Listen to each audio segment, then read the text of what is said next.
श्रीलक्ष्मीनारायण स्तोत्रम् चक्रं विद्यावरघटगदा दर्पणं पद्मयुग्मं दोर्भिर्बिभ्रत्सुरुचिरतनुं मेघविद्युन्निभाभं गाढोत्कण्ठं विवशमनिशं पुण्डरीकाक्षलक्ष्म्योः एकीभूतं वपुर्वतुवः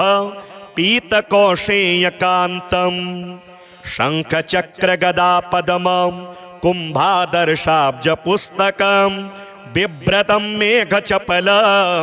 वर्णं लक्ष्मीहरिं भजे। विद्युत्प्रभाश्लिष्टघनोपमानो शुद्धाशये बिम्बितसुप्रकाशो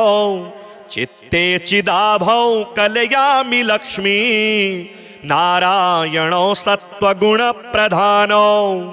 लोकोद्भवस्ते मलयेश्वराभ्यां शोकोरुदीनस्थितिनाशकाभ्यां नित्यं युवाभ्यां नतिरस्तु लक्ष्मी नारायणाभ्यां जगतः पितृभ्यां सम्पत्सुखानन्दविधायकाभ्यां भक्तावनानारतदीक्षिताभ्यां नित्यं युवाभ्यां नतिरस्तु लक्ष्मी नारायणाभ्यां जगतः पितृभ्यां दृष्टोपकारे गुरुतां च पञ्च विंशावतारां सरसं ददद्भ्यां नित्यं युवाभ्यां नतिरस्तु लक्ष्मी नारायणाभ्यां जगतः पितृभ्यां क्षीराम्बुराशादिविराट् भवाभ्यां नारं सदा पालयितुं पराभ्यां नित्यं युवाभ्यां नतिरस्तु लक्ष्मी नारायणाभ्यां जगतः पितृभ्यां दारिद्र्यदुःखस्थितिदारकाभ्यां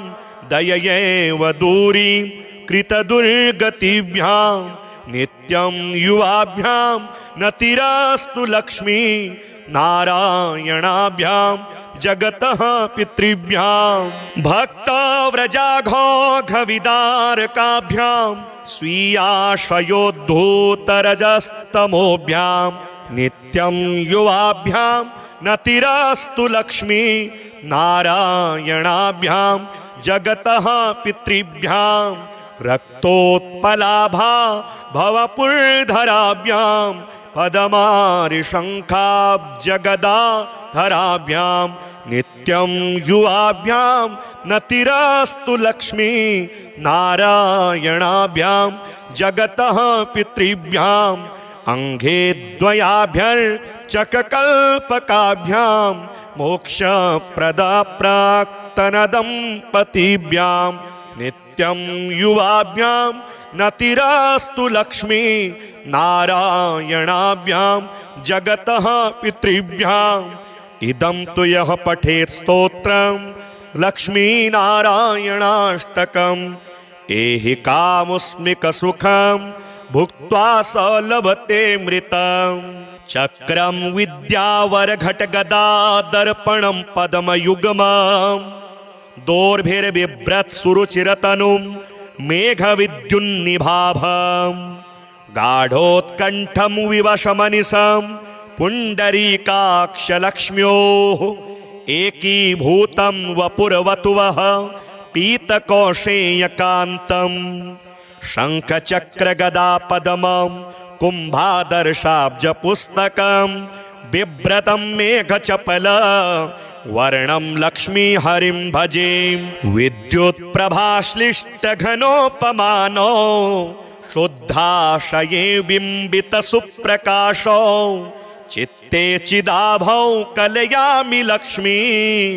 नारायणो सत्त्वगुणप्रधानो लोकोद्भवस्ते मलयेश्वराभ्यां शोकोरुदीनस्थितिनाशकाभ्यां नित्यं युवाभ्यां नतिरस्तु लक्ष्मी नारायणाभ्यां जगतः पितृभ्यां सम्पत्सुखानन्दविधायकाभ्यां भक्तावनानारतदीक्षिताभ्यां नित्यं युवाभ्यां नतिरस्तु लक्ष्मी नारायणाभ्यां जगतः पितृभ्यां दृष्टोपकारे गुरुतां च पंच विंशावतारां सरसं ददद्भ्यां नित्यं युवाभ्यां नतिरस्तु लक्ष्मी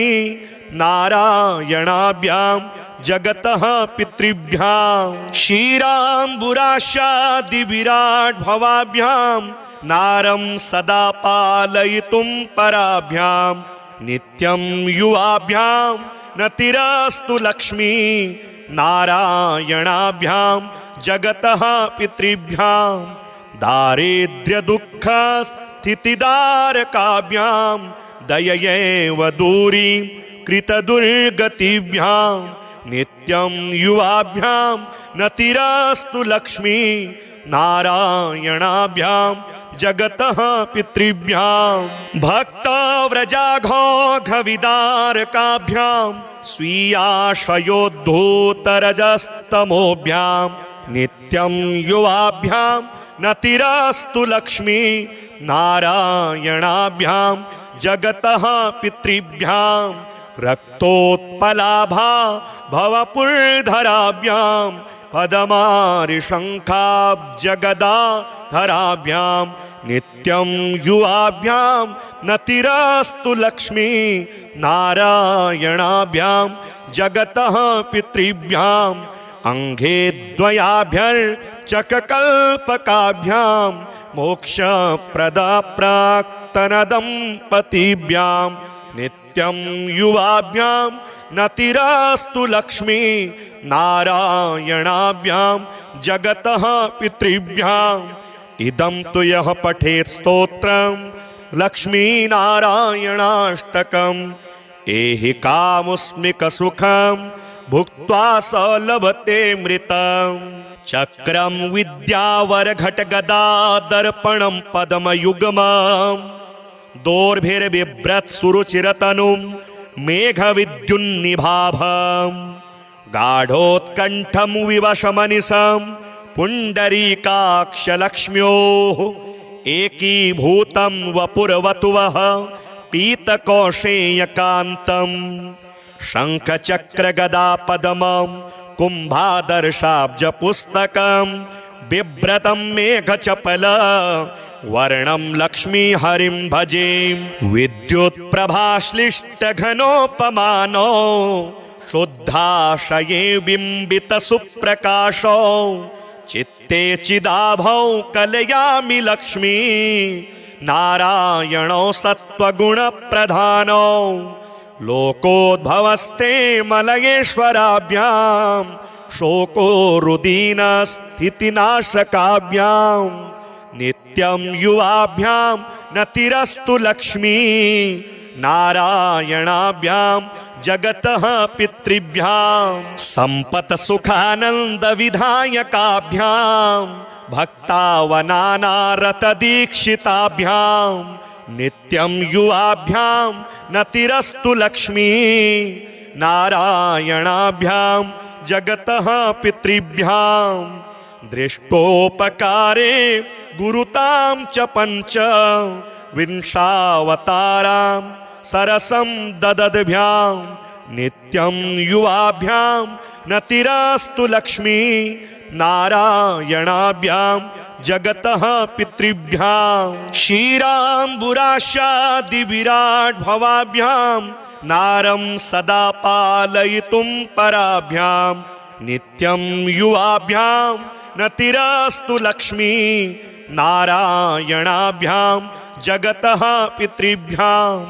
दारिद्र्यदुःखस्थितिदारकाभ्यां दययैव दूरीं कृतदुर्गतिभ्यां नित्यं युवाभ्यां नतिरस्तु लक्ष्मी नारायणाभ्यां जगतः पितृभ्यां भक्तव्रजाघोघविदारकाभ्यां स्वीयाशयोद्धूतरजस्तमोभ्यां नित्यं युवाभ्यां नतिरस्तु लक्ष्मी नारायणाभ्यां जगतः पितृभ्यां रक्तोत्पलाभा भवपुर्धराभ्यां पदमारिशङ्खाब्जगदाधराभ्यां नित्यं युवाभ्यां नतिरस्तु लक्ष्मी नारायणाभ्यां जगतः पितृभ्याम् अंघे द्वयाभ्यर्चककल्पकाभ्यां मोक्षप्रदा प्राक्तनदम्पतिभ्यां नित्यं युवाभ्यां नतिरस्तु लक्ष्मी नारायणाभ्यां जगतः पितृभ्याम् इदं तु यः पठेत् स्तोत्रं लक्ष्मीनारायणाष्टकम् एहि कामुस्मिकसुखं भुक्त्वा स लभते मृतम् चक्रं विद्यावरघटगदादर्पणं पद्मयुग्मं दोर्भिर्बिभ्रत्सुरुचिरतनुं मेघविद्युन्निभाभं गाढोत्कण्ठं विवशमनिशं पुण्डरीकाक्षलक्ष्म्योः एकीभूतं वपुर्वतुवः पीतकौशेयकान्तम् शङ्खचक्रगदापद्मं कुम्भादर्शाब्जपुस्तकं बिभ्रतं मेघचपल वर्णं लक्ष्मीहरिं भजे विद्युत्प्रभाश्लिष्टघनोपमानो शुद्धाशये बिम्बितसुप्रकाशो चित्ते चिदाभौ कलयामि लक्ष्मी नारायणो सत्त्वगुणप्रधानो लोकोद्भवस्ते मलयेश्वराभ्यां शोको रुदीनस्थितिनाशकाभ्यां नित्यं युवाभ्यां नतिरस्तु लक्ष्मी नारायणाभ्यां जगतः पितृभ्यां सम्पत्सुखानन्दविधायकाभ्यां भक्तावनानारतदीक्षिताभ्यां नित्यं युवाभ्यां नतिरस्तु लक्ष्मी नारायणाभ्यां जगतः पितृभ्यां दृष्टोपकारे गुरुतां च पञ्च विंशावतारां सरसं ददद्भ्यां नित्यं युवाभ्यां नतिरस्तु लक्ष्मी नारायणाभ्यां जगतः पितृभ्यां क्षीराम्बुराशादिविराट् भवाभ्यां नारं सदा पालयितुं पराभ्यां नित्यं युवाभ्यां नतिरस्तु लक्ष्मी नारायणाभ्यां जगतः पितृभ्यां दारिद्र्यदुःखस्थितिदारकाभ्यां दययैव दूरीं कृतदुर्गतिभ्यां नित्यं युवाभ्यां नतिरस्तु लक्ष्मी नारायणाभ्यां जगतः पितृभ्यां भक्तव्रजाघोघविदारकाभ्यां स्वीयाशयोद्धूतरजस्तमोभ्यां नित्यं युवाभ्यां नतिरस्तु लक्ष्मी नारायणाभ्यां जगतः पितृभ्यां रक्तोत्पलाभा भवपुर्धराभ्यां पदमारिशङ्खाब्जगदाधराभ्यां नित्यं युवाभ्यां नतिरस्तु लक्ष्मी नारायणाभ्यां जगतः पितृभ्यां अंघे द्वयाभ्यर्चककल्पकाभ्यां मोक्षप्रदा प्राक्तनदम्पतिभ्यां नित्यं युवाभ्यां नतिरस्तु लक्ष्मी नारायणाभ्यां जगतः पितृभ्यां इदं तु यः पठेत् स्तोत्रं लक्ष्मीनारायणाष्टकम् एहि कामुस्मिकसुखं भुक्त्वा स लभते मृतम् चक्रं विद्यावरघटगदादर्पणं पद्मयुग्मं दोर्भिर्बिभ्रत्सुरुचिरतनुं मेघविद्युन्निभाभं गाढोत्कण्ठं विवशमनिशं पुण्डरीकाक्षलक्ष्म्योः एकीभूतं वपुर्वतुवः पीतकौशेयकान्तम् शङ्खचक्रगदापद्मं कुम्भादर्शाब्जपुस्तकं बिभ्रतं मेघचपल वर्णं लक्ष्मी हरिं भजे। विद्युत्प्रभाश्लिष्टघनोपमानो शुद्धाशये बिम्बितसुप्रकाशो चित्ते चिदाभौ कलयामि लक्ष्मी नारायणो सत्त्वगुणप्रधानो लोकोद्भवस्ते मलयेश्वराभ्यां शोको रुदीनस्थितिनाशकाभ्यां नित्यं युवाभ्यां नतिरस्तु लक्ष्मी नारायणाभ्यां जगतः पितृभ्यां संपत् सुखानंद विधायकाभ्यां भक्तावनानारत दीक्षिताभ्यां नित्यं युवाभ्यां नतिरस्तु लक्ष्मी नारायणाभ्यां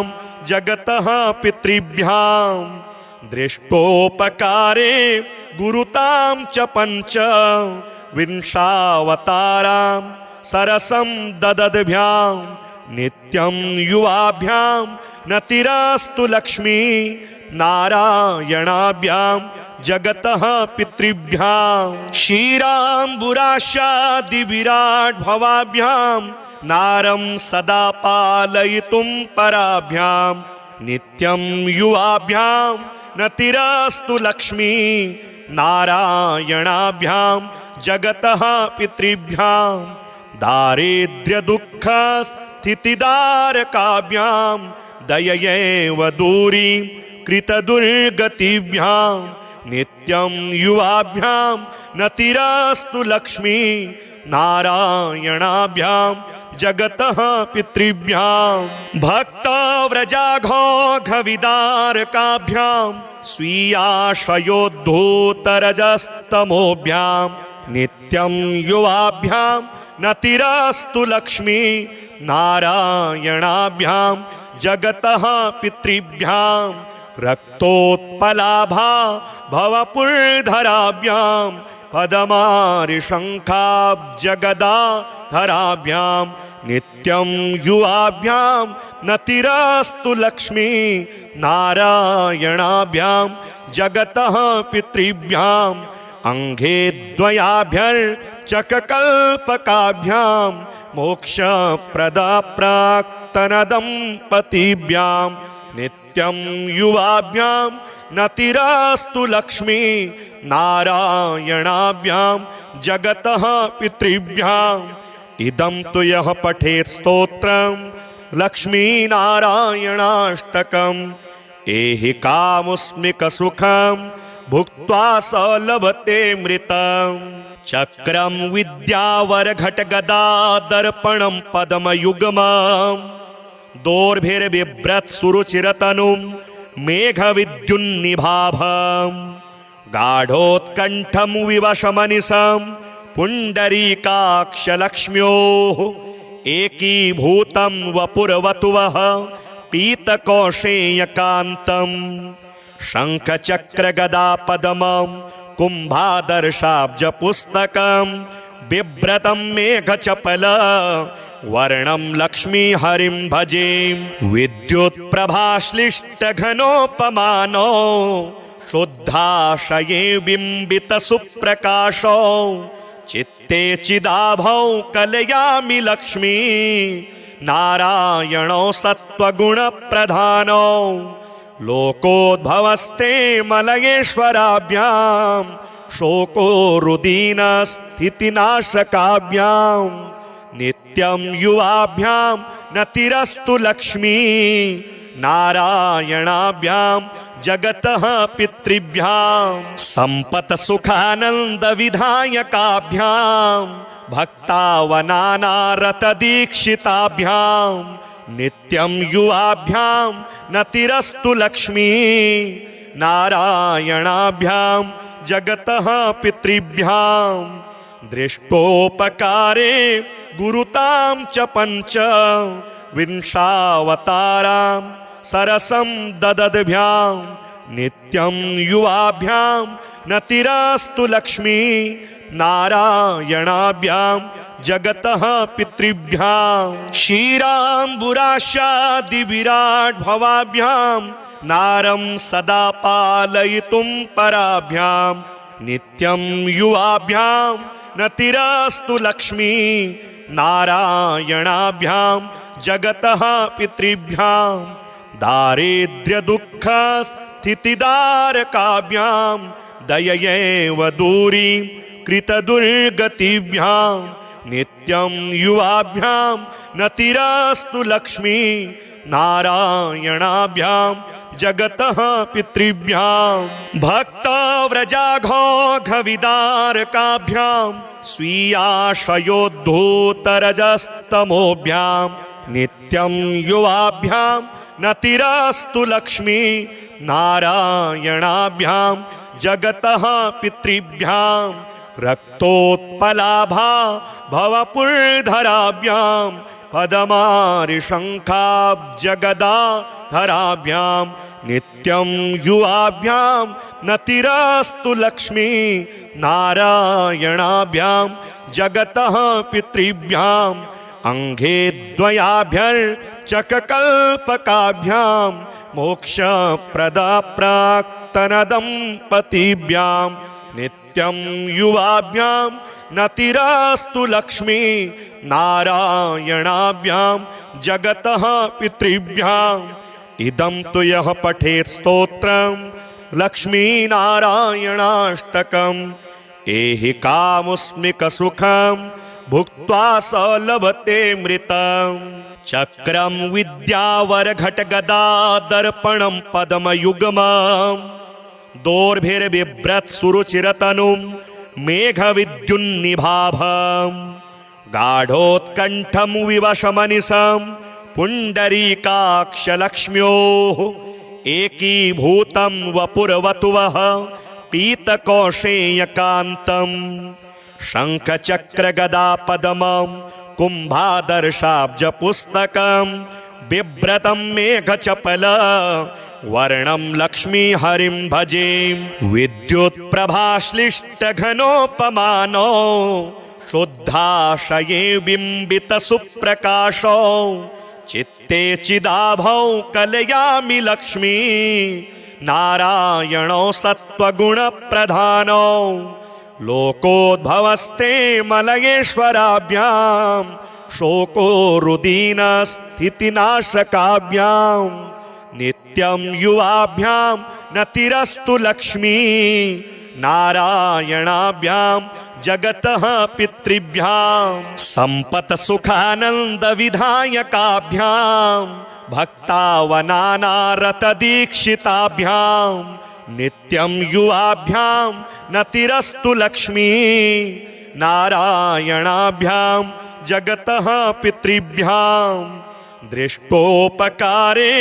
गुरुतां च पञ्च विंशावतारां सरसं ददद्भ्यां नित्यं युवाभ्यां नतिरस्तु लक्ष्मी नारायणाभ्यां जगतः पितृभ्यां क्षीराम्बुराशादिविराट् भवाभ्यां नारं सदा पालयितुं पराभ्यां नित्यं युवाभ्यां नतिरस्तु लक्ष्मी नारायणाभ्यां जगतः पितृभ्यां दारिद्र्यदुःखस्थितिदारकाभ्यां दययैव दूरी कृतदुर्गतिभ्यां नित्यं युवाभ्यां नतिरस्तु लक्ष्मी नारायणाभ्यां जगतः पितृभ्यां भक्तव्रजाघोघविदारकाभ्यां स्वीयाशयोद्धूतरजस्तमोभ्यां नित्यं युवाभ्यां नतिरस्तु लक्ष्मी नारायणाभ्यां जगतः पितृभ्यां रक्तोत्पलाभा भवपुरधराभ्यां पदमारिशङ्खाब्जगदाधराभ्यां नित्यं युवाभ्यां नतिरस्तु लक्ष्मी नारायणाभ्यां जगतः पितृभ्यां अंघे द्वयाभ्यर्चककल्पकाभ्यां मोक्षप्रदा प्राक्तनदम्पतिभ्यां नित्यं युवाभ्यां नतिरस्तु लक्ष्मी नारायणाभ्यां जगतः पितृभ्यां इदं तु यः पठेत् स्तोत्रं लक्ष्मीनारायणाष्टकम् एहि कामुस्मिकसुखं भुक्त्वा स लभते मृतम्। चक्रं विद्यावरघटगदादर्पणं पद्मयुग्मं दोर्भिर्बिभ्रत्सुरुचिरतनुं मेघविद्युन्निभाभम्। गाढोत्कण्ठं विवशमनिशं पुण्डरीकाक्षलक्ष्म्योः एकीभूतं वपुर्वतुवः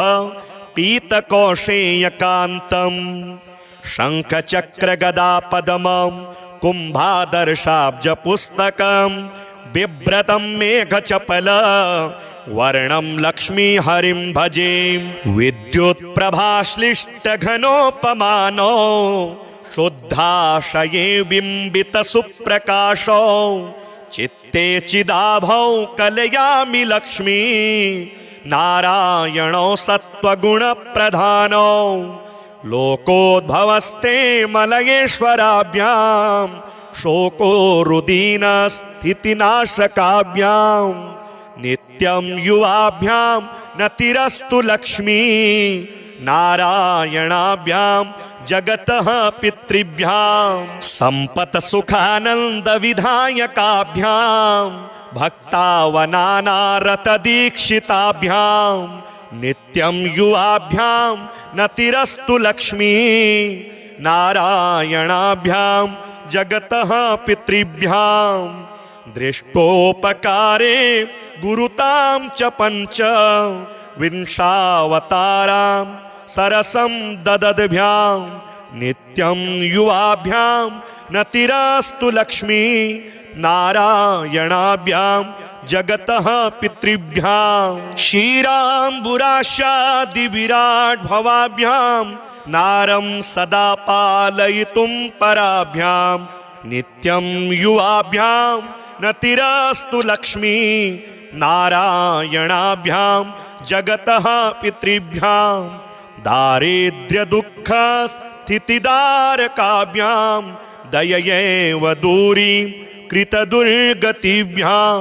नित्यं युवाभ्यां नतिरस्तु लक्ष्मी नारायणाभ्यां जगतः पितृभ्यां। भक्तव्रजाघोघविदारकाभ्यां स्वीयाशयोद्धूतरजस्तमोभ्यां नित्यं युवाभ्यां नतिरस्तु लक्ष्मी नारायणाभ्यां जगतः पितृभ्यां। रक्तोत्पलाभा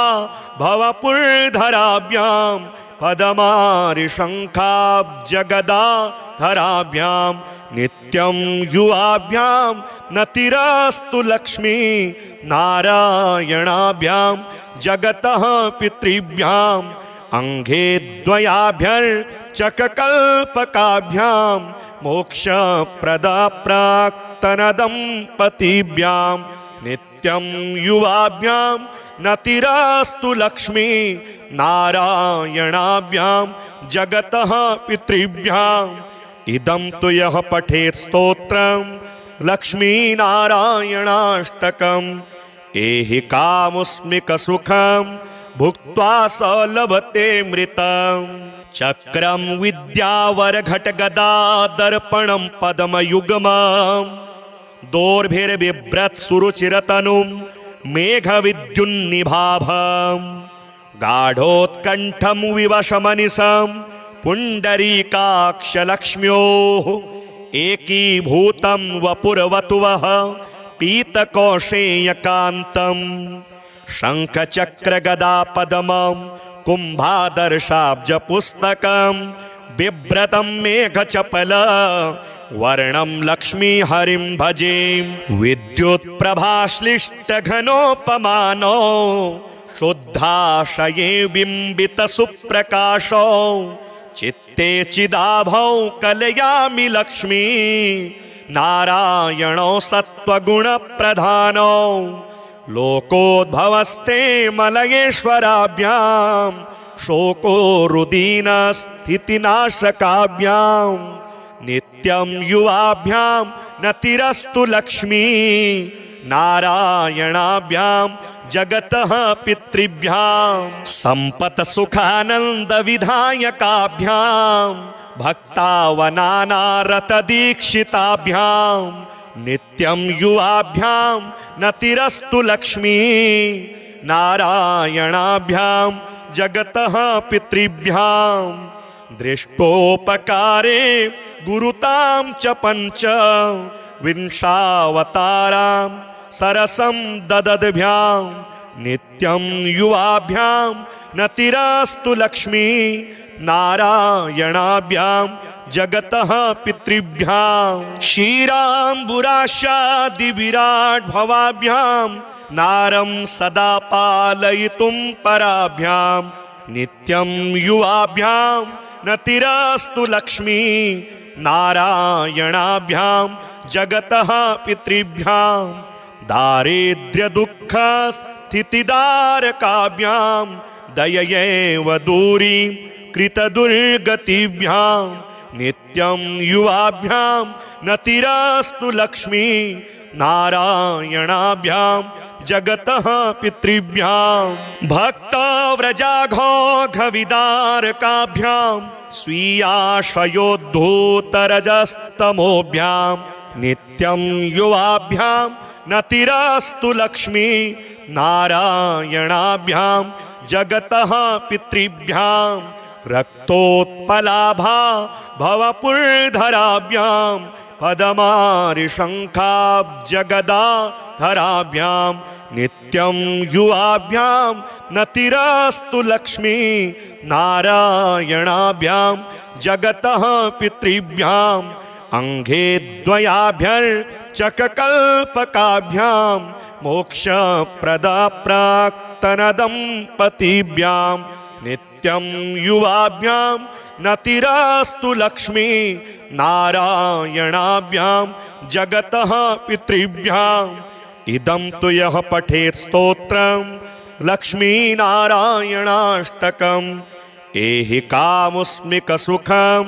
भुक्त्वा स लभते मृतम् चक्रं विद्यावरघटगदादर्पणं पद्मयुग्मं दोर्भिर्बिभ्रत्सुरुचिरतनुं मेघविद्युन्निभाभं गाढोत्कण्ठं विवशमनिशं पुण्डरीकाक्षलक्ष्म्योः एकीभूतं वपुर्वतुवः पीतकौशेयकान्तं शङ्खचक्रगदापद्मं कुम्भादर्शाब्जपुस्तकं बिभ्रतं मेघचपल वर्णं लक्ष्मीहरिं भजे विद्युत्प्रभाश्लिष्टघनोपमानो शुद्धाशये बिम्बितसुप्रकाशो चित्ते चिदाभौ कलयामि लक्ष्मी नारायणो सत्त्वगुणप्रधानो लोकोद्भवस्ते मलयेश्वराभ्यां शोको रुदीनस्थितिनाशकाभ्यां नित्यं युवाभ्यां नतिरस्तु लक्ष्मी नारायणाभ्यां जगतः पितृभ्यां सम्पत्सुखानन्दविधायकाभ्यां भक्तावनानारतदीक्षिताभ्यां नित्यं युवाभ्यां नतिरस्तु लक्ष्मी नारायणाभ्यां जगतः पितृभ्यां दृष्टोपकारे गुरुतां च पञ्च विंशावतारां सरसं ददद्भ्यां नित्यं युवाभ्यां नतिरस्तु लक्ष्मी नारायणाभ्यां जगतः पितृभ्यां क्षीराम्बुराशादिविराट् भवाभ्यां नारं सदा पालयितुं पराभ्यां नित्यं युवाभ्यां नतिरस्तु लक्ष्मी नारायणाभ्यां जगतः पितृभ्यां दारिद्र्यदुःखस्थितिदारकाभ्यां दययैव दूरीं कृतदुर्गतिभ्यां नित्यं युवाभ्यां नतिरस्तु लक्ष्मी नारायणाभ्यां जगतः पितृभ्यां भक्तव्रजाघोघविदारकाभ्यां स्वीयाशयोद्धूतरजस्तमोभ्यां नित्यं युवाभ्यां नतिरस्तु लक्ष्मी नारायणाभ्यां जगतः पितृभ्यां रक्तोत्पलाभा भवपुर्धराभ्यां पदमारिशङ्खाब्जगदाधराभ्यां नित्यं युवाभ्यां नतिरस्तु लक्ष्मी नारायणाभ्यां जगतः पितृभ्यां अंघे द्वयाभ्यर्चककल्पकाभ्यां मोक्षप्रदा प्राक्तनदम्पतिभ्यां नित्यं युवाभ्यां नतिरस्तु लक्ष्मी नारायणाभ्यां जगतः पितृभ्याम् इदं तु यः पठेत् स्तोत्रं लक्ष्मीनारायणाष्टकम् एहि कामुस्मिकसुखं भुक्त्वा स लभते मृतम् चक्रं विद्यावरघटगदादर्पणं पद्मयुग्मं दोर्भिर्बिभ्रत्सुरुचिरतनुं मेघविद्युन्निभाभं गाढोत्कण्ठं विवशमनिशं पुण्डरीकाक्षलक्ष्म्योः एकीभूतं वपुर्वतुवः पीतकौशेयकान्तं शङ्खचक्रगदापद्मं कुम्भादर्शाब्जपुस्तकं बिभ्रतं मेघचपल वर्णं लक्ष्मीहरिं भजे विद्युत्प्रभाश्लिष्टघनोपमानो शुद्धाशये बिम्बितसुप्रकाशो चित्ते चिदाभौ कलयामि लक्ष्मी नारायणो सत्त्वगुणप्रधानो लोकोद्भवस्ते मलयेश्वराभ्यां शोको रुदीनस्थितिनाशकाभ्यां नित्यं युवाभ्यां नतिरस्तु लक्ष्मी नारायणाभ्यां जगतः पितृभ्यां सम्पत्सुखानन्दविधायकाभ्यां भक्तावनानारतदीक्षिताभ्यां नित्यं युवाभ्यां नतिरस्तु लक्ष्मी नारायणाभ्यां जगतः पितृभ्यां दृष्टोपकारे गुरुतां च पञ्च विंशावतारां सरसं ददद्भ्यां नित्यं युवाभ्यां नतिरस्तु लक्ष्मी नारायणाभ्यां जगतः पितृभ्यां क्षीराम्बुराशादिविराट् भवाभ्यां नारं सदा पालयितुं पराभ्यां नित्यं युवाभ्यां नतिरस्तु लक्ष्मी नारायणाभ्यां जगतः पितृभ्यां दारिद्र्यदुःखस्थितिदारकाभ्यां दययैव दूरीं कृतदुर्गतिभ्यां नित्यं युवाभ्यां नतिरस्तु लक्ष्मी नारायणाभ्यां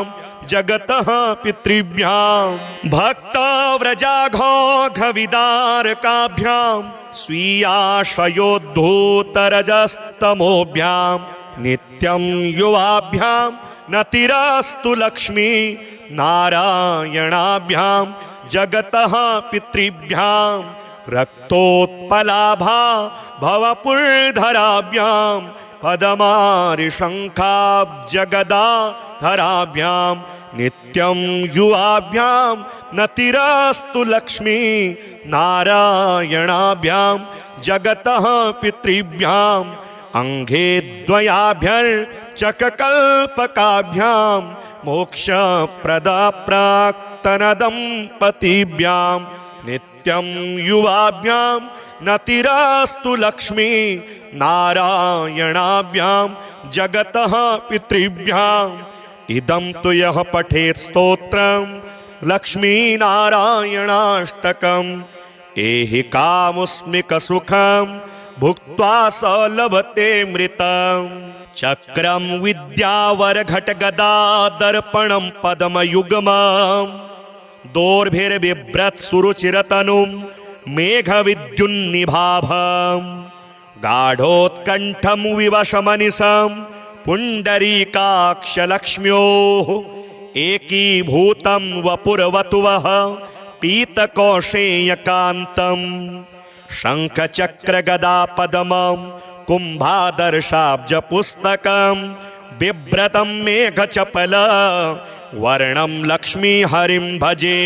विद्युत्प्रभाश्लिष्टघनोपमानो शुद्धाशये बिम्बितसुप्रकाशो चित्ते चिदाभौ कलयामि लक्ष्मी नारायणो सत्त्वगुणप्रधानो लोकोद्भवस्ते मलयेश्वराभ्यां शोको रुदीनस्थितिनाशकाभ्यां नित्यं युवाभ्यां नतिरस्तु लक्ष्मी नारायणाभ्यां जगतः पितृभ्यां सम्पत्सुखानन्दविधायकाभ्यां भक्तावनानारतदीक्षिताभ्यां नित्यं युवाभ्यां नतिरस्तु लक्ष्मी नारायणाभ्यां जगतः पितृभ्यां दृष्टोपकारे गुरुतां च पञ्च विंशावतारां सरसं ददद्भ्यां नित्यं युवाभ्यां नतिरस्तु लक्ष्मी नारायणाभ्यां जगतः पितृभ्यां क्षीराम्बुराशादिविराट् भवाभ्यां नारं सदा पालयितुं पराभ्यां नित्यं युवाभ्यां नतिरस्तु लक्ष्मी नारायणाभ्यां जगतः पितृभ्यां दारिद्र्यदुःखस्थितिदारकाभ्यां दययैव दूरीं कृतदुर्गतिभ्यां नित्यं युवाभ्यां नतिरस्तु लक्ष्मी नारायणाभ्यां जगतः पितृभ्यां भक्तव्रजाघोघविदारकाभ्यां स्वीयाशयोद्धूतरजस्तमोभ्यां नित्यं युवाभ्यां नतिरस्तु लक्ष्मी नारायणाभ्यां जगतः पितृभ्यां रक्तोत्पलाभा भवपुरधराभ्यां पदमारिशङ्खाब्जगदाधराभ्यां नित्यं युवाभ्यां नतिरस्तु लक्ष्मी नारायणाभ्यां जगतः पितृभ्यां अंघे द्वयाभ्यर्चककल्पकाभ्यां मोक्षप्रदा प्राक्तनदम्पतिभ्यां नित्यं युवाभ्यां नतिरस्तु लक्ष्मी नारायणाभ्यां जगतः पितृभ्यां इदं तु यः पठेत् स्तोत्रं लक्ष्मीनारायणाष्टकम् एहि कामुस्मिकसुखं भुक्त्वा स लभते मृतम् चक्रं विद्यावरघटगदादर्पणं पद्मयुग्मं दोर्भिर्बिभ्रत्सुरुचिरतनुं मेघविद्युन्निभाभं गाढोत्कण्ठं विवशमनिशं पुण्डरीकाक्षलक्ष्म्योः एकीभूतं वपुर्वतुवः पीतकौशेयकान्तं शङ्खचक्रगदापद्मं कुम्भादर्शाब्जपुस्तकं बिभ्रतं मेघचपल वर्णं लक्ष्मीहरिं भजे। विद्युत्प्रभाश्लिष्टघनोपमानो शुद्धाशये बिम्बितसुप्रकाशो चित्ते चिदाभौ कलयामि लक्ष्मी नारायणो सत्त्वगुणप्रधानो लोकोद्भवस्ते मलयेश्वराभ्यां शोको रुदीनस्थितिनाशकाभ्यां नित्यं युवाभ्यां नतिरस्तु लक्ष्मी नारायणाभ्यां जगतः पितृभ्यां सम्पत्सुखानन्दविधायकाभ्यां भक्तावनानारतदीक्षिताभ्यां नित्यं युवाभ्यां नतिरस्तु लक्ष्मी नारायणाभ्यां जगतः पितृभ्यां दृष्टोपकारे गुरुतां च पञ्च विंशावतारां सरसं ददद्भ्यां नित्यं युवाभ्यां नतिरस्तु लक्ष्मी नारायणाभ्यां जगतः पितृभ्यां क्षीराम्बुराशादिविराट् भवाभ्यां नारं सदा पालयितुं पराभ्यां नित्यं युवाभ्यां नतिरस्तु लक्ष्मी नारायणाभ्यां जगतः पितृभ्यां दारिद्र्यदुःखस्थितिदारकाभ्यां दययैव दूरीं कृतदुर्गतिभ्यां नित्यं युवाभ्यां नतिरस्तु लक्ष्मी नारायणाभ्यां जगतः पितृभ्यां भक्तव्रजाघोघविदारकाभ्यां स्वीयाशयोद्धूतरजस्तमोभ्यां नित्यं युवाभ्यां नतिरस्तु लक्ष्मी नारायणाभ्यां जगतः पितृभ्यां रक्तोत्पलाभा भवपुर्धराभ्यां पदमारिशङ्खाब्जगदाधराभ्यां नित्यं युवाभ्यां नतिरस्तु लक्ष्मी नारायणाभ्यां जगतः पितृभ्यां अंघे द्वयाभ्यर्चककल्पकाभ्यां मोक्षप्रदा प्राक्तनदम्पतिभ्यां नित्यं युवाभ्यां नतिरस्तु लक्ष्मी नारायणाभ्यां जगतः पितृभ्याम् इदं तु यः पठेत् स्तोत्रं लक्ष्मीनारायणाष्टकम् एहि कामुस्मिकसुखं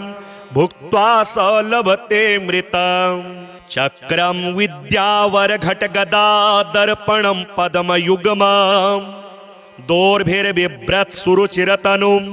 मेघविद्युन्निभाभं गाढोत्कण्ठं विवशमनिशं पुण्डरीकाक्षलक्ष्म्योः एकीभूतं वपुर्वतुवः पीतकौशेयकान्तं शङ्खचक्रगदापद्मं कुम्भादर्शाब्जपुस्तकं बिभ्रतं मेघचपल वर्णं लक्ष्मीहरिं भजे विद्युत्प्रभाश्लिष्टघनोपमानो शुद्धाशये बिम्बितसुप्रकाशो चित्ते चिदाभौ कलयामि लक्ष्मी नारायणो सत्त्वगुणप्रधानो लोकोद्भवस्ते मलयेश्वराभ्यां शोको रुदीनस्थितिनाशकाभ्यां नित्यं युवाभ्यां नतिरस्तु लक्ष्मी नारायणाभ्यां जगतः पितृभ्यां सम्पत्सुखानन्दविधायकाभ्यां भक्तावनानारतदीक्षिताभ्यां नित्यं युवाभ्यां नतिरस्तु लक्ष्मी नारायणाभ्यां जगतः पितृभ्यां दृष्टोपकारे गुरुतां च पञ्च विंशावतारां सरसं ददद्भ्यां नित्यं युवाभ्यां नतिरस्तु लक्ष्मी नारायणाभ्यां जगतः पितृभ्यां क्षीराम्बुराशादिविराट् भवाभ्यां नारं सदा पालयितुं पराभ्यां नित्यं युवाभ्यां नतिरस्तु लक्ष्मी नारायणाभ्यां जगतः पितृभ्यां दारिद्र्यदुःखस्थितिदारकाभ्यां दययैव दूरीं कृतदुर्गतिभ्यां नित्यं युवाभ्यां नतिरस्तु लक्ष्मी नारायणाभ्यां जगतः पितृभ्यां भक्तव्रजाघोघविदारकाभ्यां स्वीयाशयोद्धूतरजस्तमोभ्यां नित्यं युवाभ्यां नतिरस्तु लक्ष्मी नारायणाभ्यां जगतः पितृभ्यां रक्तोत्पलाभा भवपुर्धराभ्यां पदमारिशङ्खाब्जगदाधराभ्यां नित्यं युवाभ्यां नतिरस्तु लक्ष्मी नारायणाभ्यां जगतः पितृभ्यां अंघे द्वयाभ्यर्चककल्पकाभ्यां चककल्पकाभ्यां मोक्षप्रदा प्राक्तनदम्पतिभ्यां नित्यं युवाभ्यां नतिरस्तु लक्ष्मी नारायणाभ्यां जगतः पितृभ्याम् इदं तु यः पठेत् स्तोत्रं लक्ष्मीनारायणाष्टकम् एहि कामुस्मिकसुखं भुक्त्वा स लभते मृतम् चक्रं विद्यावरघटगदादर्पणं पद्मयुग्मं दोर्भिर्बिभ्रत्सुरुचिरतनुं मेघविद्युन्निभाभं गाढोत्कण्ठं विवशमनिशं पुण्डरीकाक्षलक्ष्म्योः एकीभूतं वपुर्वतुवः पीतकौशेयकान्तं शङ्खचक्रगदापद्मं कुम्भादर्शाब्जपुस्तकं बिभ्रतं मेघचपल वर्णं लक्ष्मीहरिं भजे विद्युत्प्रभाश्लिष्टघनोपमानो शुद्धाशये बिम्बितसुप्रकाशो चित्ते चिदाभौ कलयामि लक्ष्मी नारायणो सत्त्वगुणप्रधानो लोकोद्भवस्ते मलयेश्वराभ्यां शोको रुदीनस्थितिनाशकाभ्यां नित्यं युवाभ्यां नतिरस्तु लक्ष्मी नारायणाभ्यां जगतः पितृभ्यां सम्पत्सुखानन्दविधायकाभ्यां भक्तावनानारतदीक्षिताभ्यां नित्यं युवाभ्यां नतिरस्तु लक्ष्मी नारायणाभ्यां जगतः पितृभ्यां दृष्टोपकारे गुरुतां च पञ्च विंशावतारां सरसं ददद्भ्यां नित्यं युवाभ्यां नतिरस्तु लक्ष्मी नारायणाभ्यां जगतः पितृभ्यां क्षीराम्बुराशादिविराट् भवाभ्यां नारं सदा पालयितुं पराभ्यां नित्यं युवाभ्यां नतिरस्तु लक्ष्मी नारायणाभ्यां जगतः पितृभ्यां दारिद्र्यदुःखस्थितिदारकाभ्यां दययैव दूरीं कृतदुर्गतिभ्यां नित्यं युवाभ्यां नतिरस्तु लक्ष्मी नारायणाभ्यां जगतः पितृभ्यां भक्तव्रजाघोघविदारकाभ्यां स्वीयाशयोद्धूतरजस्तमोभ्यां नित्यं युवाभ्यां नतिरस्तु लक्ष्मी नारायणाभ्यां जगतः पितृभ्यां रक्तोत्पलाभा भवपुर्धराभ्यां पदमारिशङ्खाब्जगदाधराभ्यां नित्यं युवाभ्यां नतिरस्तु लक्ष्मी नारायणाभ्यां जगतः पितृभ्यां अंघे द्वयाभ्यर्चककल्पकाभ्यां मोक्षप्रदा प्राक्तनदम्पतिभ्यां नित्यं युवाभ्यां नतिरस्तु लक्ष्मी नारायणाभ्यां जगतः पितृभ्यां इदं तु यः पठेत् स्तोत्रं लक्ष्मीनारायणाष्टकम् एहि कामुस्मिकसुखं भुक्त्वा स लभते मृतम् चक्रं विद्यावरघटगदादर्पणं पद्मयुग्मं दोर्भिर्बिभ्रत्सुरुचिरतनुं मेघविद्युन्निभाभं गाढोत्कण्ठं विवशमनिशं पुण्डरीकाक्षलक्ष्म्योः एकीभूतं वपुर्वतुवः पीतकौशेयकान्तं शङ्खचक्रगदापद्मं कुम्भादर्शाब्जपुस्तकं बिभ्रतं मेघचपल वर्णं लक्ष्मीहरिं भजे विद्युत्प्रभाश्लिष्टघनोपमानो शुद्धाशये बिम्बितसुप्रकाशो चित्ते चिदाभौ कलयामि लक्ष्मी नारायणो सत्त्वगुणप्रधानो लोकोद्भवस्ते मलयेश्वराभ्यां शोको रुदीन स्थितिनाशकाभ्यां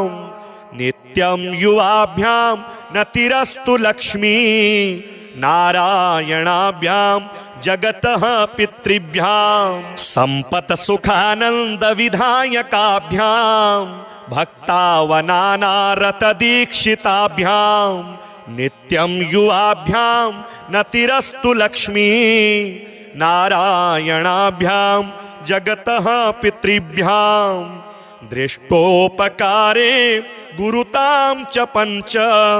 विंशावतारां सरसं ददद्भ्यां नित्यं युवाभ्यां नतिरस्तु लक्ष्मी नारायणाभ्यां जगतः पितृभ्यां क्षीराम्बुराशादि विराट भवाभ्यां नारं सदा पालयितुं पराभ्यां नित्यं युवाभ्यां नतिरस्तु लक्ष्मी नारायणाभ्यां जगतः पितृभ्यां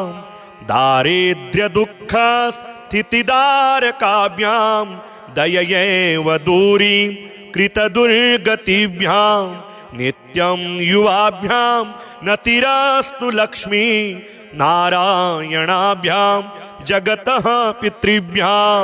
भक्तव्रजाघोघविदारकाभ्यां स्वीयाशयोद्धूतरजस्तमोभ्यां नित्यं युवाभ्यां नतिरस्तु लक्ष्मी नारायणाभ्यां जगतः पितृभ्यां रक्तोत्पलाभा भवपुरधराभ्यां पदमारिशङ्खाब्जगदाधराभ्यां नित्यं युवाभ्यां नतिरस्तु लक्ष्मी नारायणाभ्यां जगतः पितृभ्यां अंघे द्वयाभ्यर्चककल्पकाभ्यां मोक्षप्रदा प्राक्तनदम्पतिभ्यां नित्यं युवाभ्यां नतिरस्तु लक्ष्मी नारायणाभ्यां जगतः पितृभ्यां इदं तु यः पठेत् स्तोत्रं लक्ष्मीनारायणाष्टकम् एहि कामुस्मिकसुखं भुक्त्वा स लभते मृतम्।